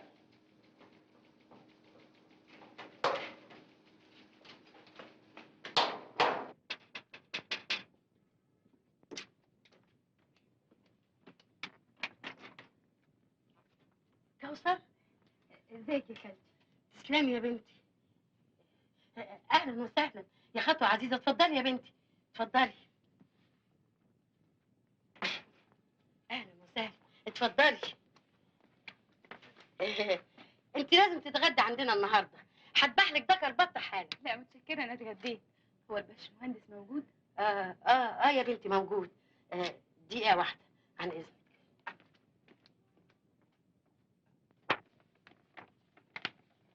احمد، كوثر بره وعايزاك.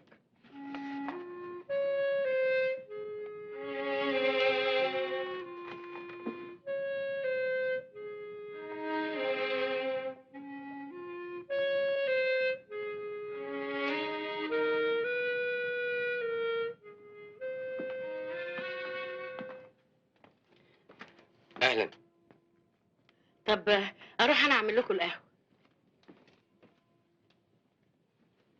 انت ليه يا احمد مش عايز تمسك المضرب؟ يا كوثر هانم أنا هانم ايه يا احمد؟ انت ليه دايما عايز تحسسني اني غريبه؟ يا مدام كوثر لا غريبة ولا قريبة. أنا اللي يربطني بحضرتك العمل. وانا بطلب منك تمسك المضرب. إيه؟ بالأمر؟ لا ابدا، ده انا بترجاك. معلش اعفيني.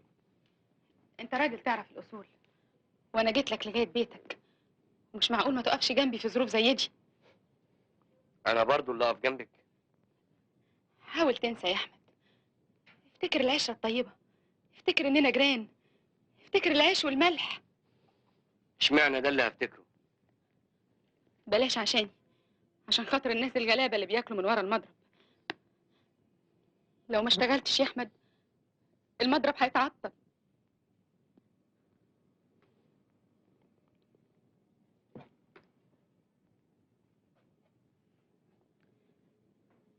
انا هسافر مصر يا احمد، وهسيبك تفكر، وارجوك ما ترفضش طلبي.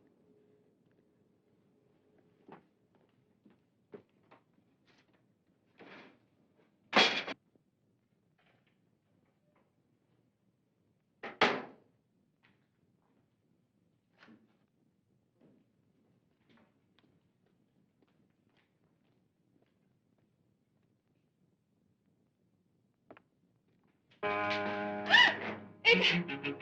ايه؟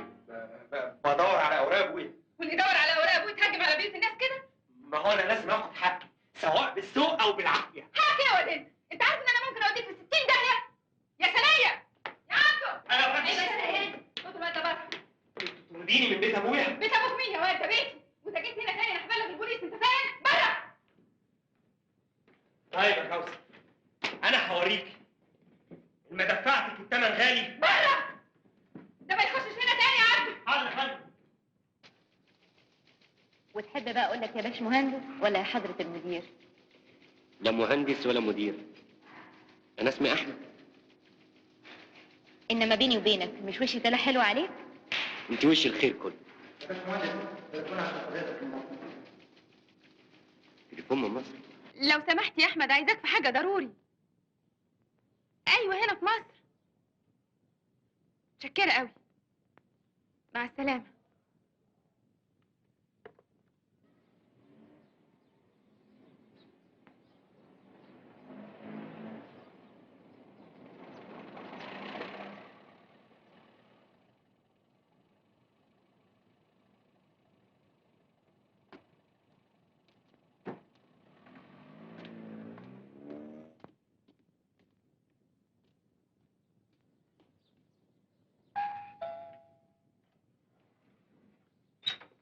قول للهانم المهندس أحمد حسن. حاضر يا فندم، اتفضل.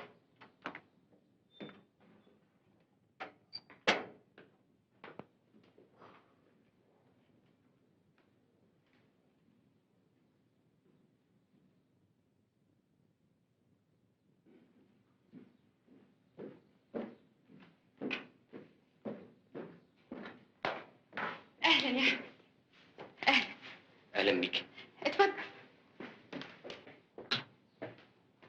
اتفضل يا احمد.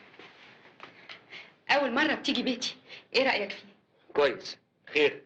انت مستعجل قوي كده، تاخد ايه؟ لا ولا حاجة. خير؟ انا اسفه قوي يا احمد لازعاجك، واسفه اني بضايقك بحياتي الشخصيه، لكن بيحز في نفسي ان كل اللي حواليا ليهم اغراض. اللي طمعان في فلوسي، اللي بيبص لي على اني ارمله صغيره وحدها. لكن انت الوحيد يا احمد اللي انسان نزيه، اللي بحس انه هينصحني بامانه. هو إيه اللي حصل؟ سامي ابن جوزي جه هنا وتهجم عليا وقال لي ادبه كانت هتبقى حكايه. وليه عمل كده؟ في خلافات على الميراث، والحكايه دي مخوفاني وقلقاني قوي يا احمد. والله أنا رأيي إنك تحاولي تحلي الخلافات دي، شوفيهم عاوزين إيه. اشتري راحتك وأمانك بالفلوس. دول طماعين قوي يا احمد. راحة القلب غالية.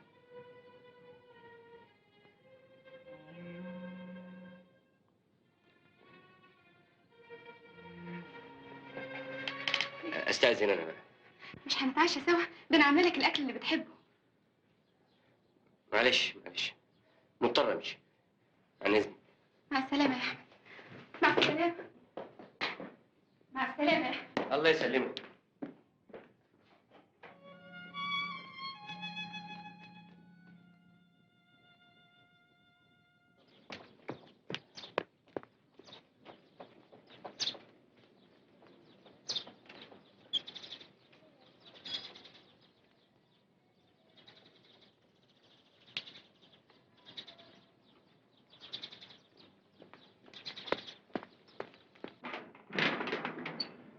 شريف بيه موجود؟ من سيادتك؟ قول له المهندس احمد حسن. طب حاضر، نديله خبر. اتفضل يا فندم.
ناهد، عندك مانع تتغدي معايا النهارده؟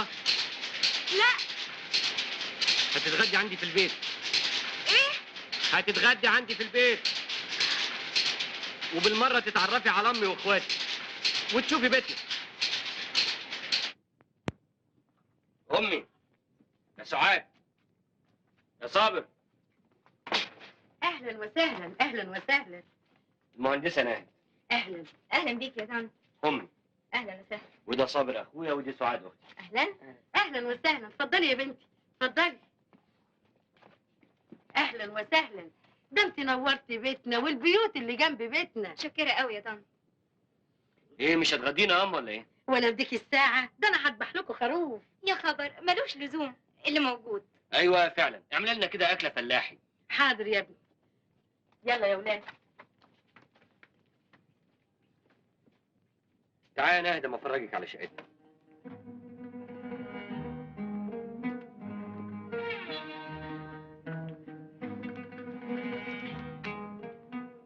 اهي دي الاوضه اللي اتربيت فيها، وده المكتب الصغير اللي درست عليه الهندسه، والطبليه دي طول عمرنا بناكل عليها ولسه بناكل عليها. وامي وفرت من قوتها ومن اكل عيالها عشان ما تحملنيش عبء فوق عبء واقدر اكمل تعليمي. انت بتقولي الكلام ده ليه؟ ابدا، حبيت اوريكي حقيقتي على الطبيعه. انا هروح اساعد طنط، وانت حضر الطبليه اللي هناكل عليها. الف هنا وشفا يا ولاد. الله يهنيك يا طنط. ها، عجبك الفطير بتاعنا؟ يجنن، تسلم ايديك. صحه وعافيه يا حبيبتي. عارفه يا ناهد،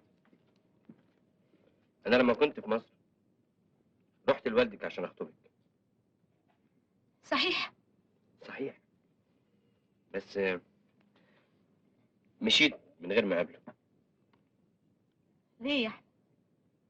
لما شفت القبهه والبيت الفخم اللي انت عايشه فيه خفت، وقلت لازم اوريكي حقيقتي على الطبيعه. قيمتك في حقيقتك يا احمد. ما عندكش فكره يا باشمهندس، انا بذلت مجهود قد ايه مع كوثر هانم علشان تشتغل في منصبك الجديد. دي على فكره دماغها ناشفه قوي، بس انا كلمتي عندها بقى ما تتردش. اقول يعني لا يعني لا. انما الحقيقه انا شايف ان يا ريت يعني تهتم بمظهرك شويه. مظهري ليه؟ وانا بشتغل في مضرب ولا في بوتيك؟ ده انت ابن نكته اهو. بس برضه المفروض الواحد يهتم بمظهره شويه. مثلا لازم تركب عربيه، بيتك يكون فيه سخان، يكون فيه تلفزيون ملون، مش كده ولا ايه؟ صح صح. حلو. تعالى بقى مكتبي نمضي شويه ورق. اتفضل. اتفضل يا باشمهندس. اتفضل يا كام امضه صغيره كده.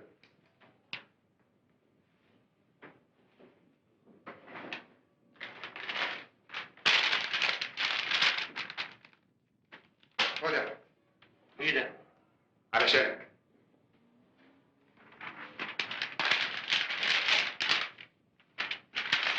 مبلغ بسيط كده 5000 جنيه.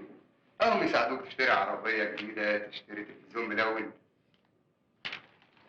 دول مقابل ايه؟ لا من ضمن هنا بس ان سعر المكن الجديد مناسب. يعني اسرق؟ سرقة ايه يا راجل لا سمح الله، ما تقولش كده. دي عمولة حقك. عمولة ايه؟ ده نصب واحتيال. عايز نمضي على 3 اضعاف السعر. ايه يا باشمهندس؟ انا بصراحة شايف ان السعر كده مناسب والناس تاكل عيش. ثم ما تخلينيش اندم ان انا اديت لك فرصة زي دي. استاذ حمدي انا اسف. اسف لاني كنت متصورك غير كده. واسف ان رايك فيا اني ممكن اساهم في عمليه حقيره زي دي. هتقطمني في مكتبي ولا ايه؟ لا انا بوقفك عند حدك. احمد عارف انت بتكلم مين؟ اكون بكلم مين يعني؟ بكلم حرامي. كده دي كلمة كبيرة قوي وهدفعك ثمنها غالي. واسمع ما اقولك، لو فتحت بقك في كلمة ونكشت في الموضوع ده هقلبه على دماغك. فاهم؟ اتفضل.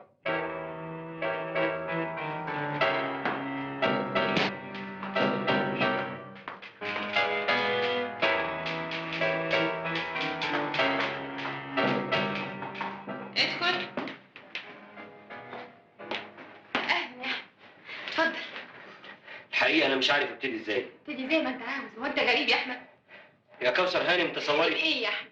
انا كوثر. اه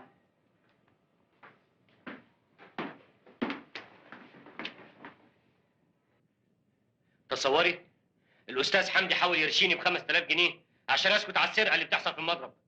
حمدي؟ ايوه. عرفت بقى ليه يا احمد انا كنت متمسكه بيك في اداره المضرب؟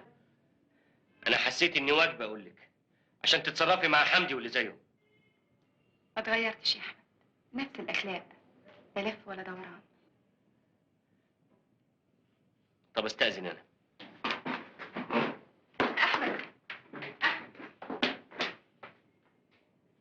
عارف يا احمد انا ايه اللي مريحني دلوقتي؟ مش اني اكتشفت ان حمدي حرامي، لا، انك لسه قلبك عليا.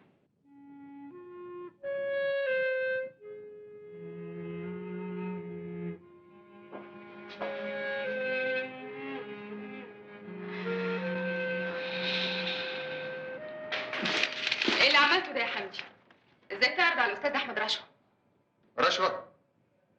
هو قلبها على دماغي ولا ايه؟ يا ست هانم ده رفض يمضي على اسعار المكن الجديد اذا ما كنتش هديله 5000 جنيه وانا اللي رفضت. احمد اللي بتتكلم عليه ده انا متربيه معاه واعرف اخلاقه كويس. يا خساره يا ست هانم، بقى امانتي واخلاصي طول عمري يضيعهم واحد زي ده في ثانيه وتصدقيه؟ احمد ده حرامي يا كوثر هانم. اذا كان في حد حرامي في العمليه دي تبقى انت. يا كوثر هانم صدقيني، الواد ده قلعبان، ده بيرسم على المهندسه ناهد على مشروع جواز وهو مش قدها، عاوز يجيب فلوس من الهوا. ايوه عاوز يتجوز ناهد.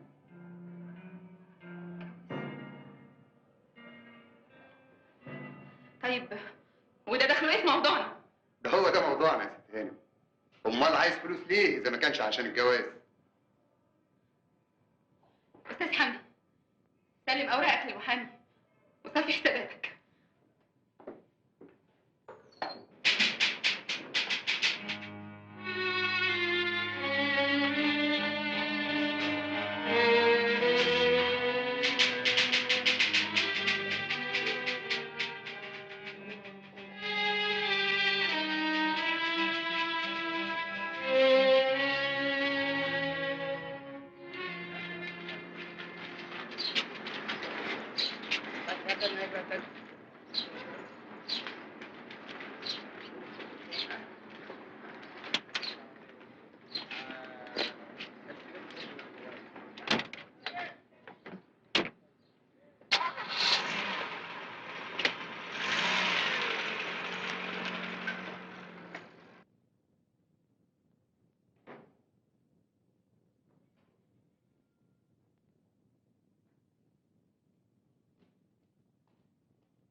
الو الو، اديني 214 دسوق.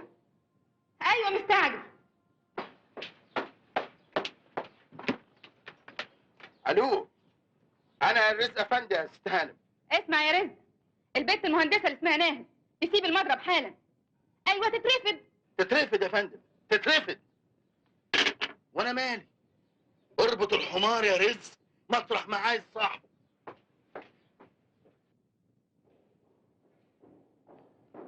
يا باشمهندس، الاشاره دي جت. ايه الكلام الفارغ ده؟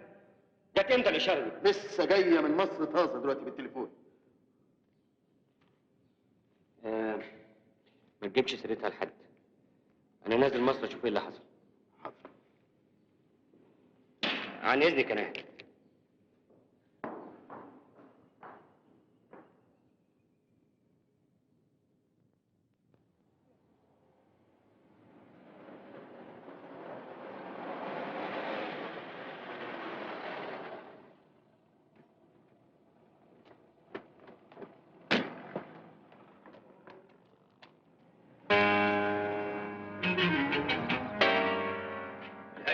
موجودة يا فندم، اتفضل. انده لها. اهلا. ايه معنى الاشاره دي؟ لا ابدا، ده الشركه اللي بعتت لي المهندسه بتقول لي ان في مهندس اكفأ منها، قلت لهم يبعتوه. حتى لو كلامك صحيح المفروض تاخدي رايي. انت يهمك ايه يا احمد، هي او غيرها؟ ناهد لو سابت المضرب انا هستقيل. ياه، قد كده يهمك امرها؟ ايوه. لدرجه انك تسيبني عشانها؟ اسيبك؟ هو في ايه بيني وبينك؟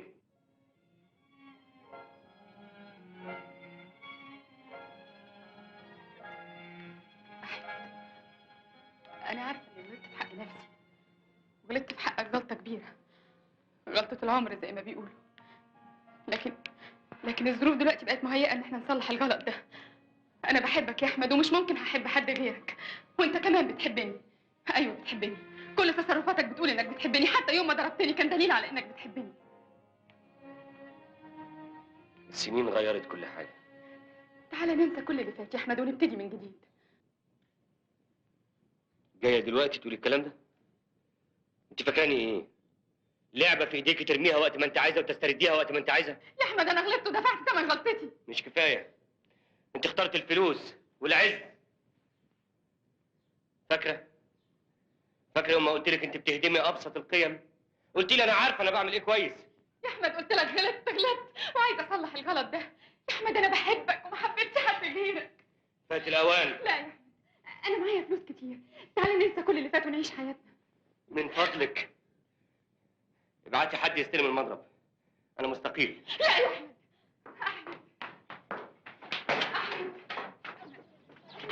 احمد بلاش تخلي العين تضيعنا يا احمد، انا بحبك وانت بتحبني.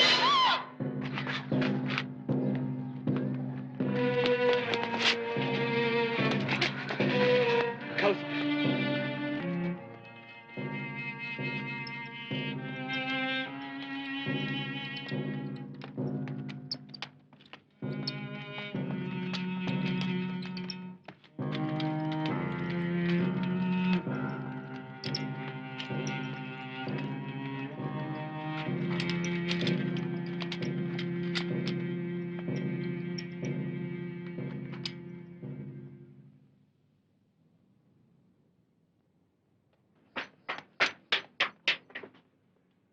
الو، ايوه انا يا احمد.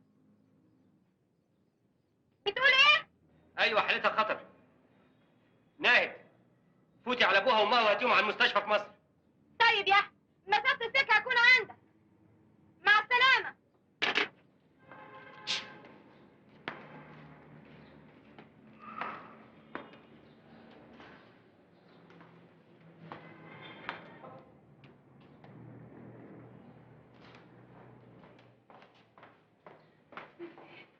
حصل ايه يا ابني؟ السليمه ان شاء الله. هي فين دلوقتي؟ في اوضه العمليات. استر فينا يا رب يا رب.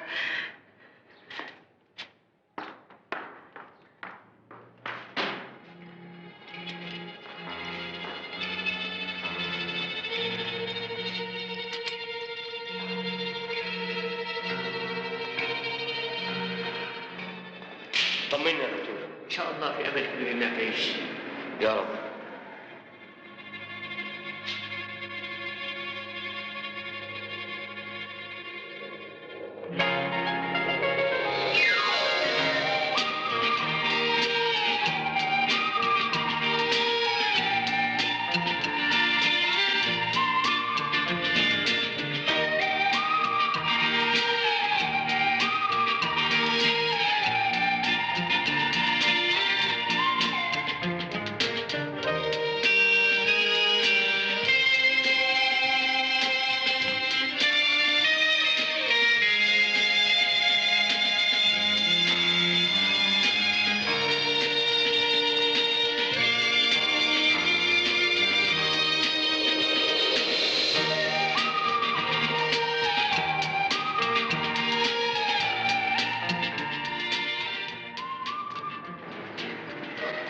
هي دي الذكرى اللي كنت قلت لي عليها. الحقيقة أحلى من الذكرى. يلا بينا.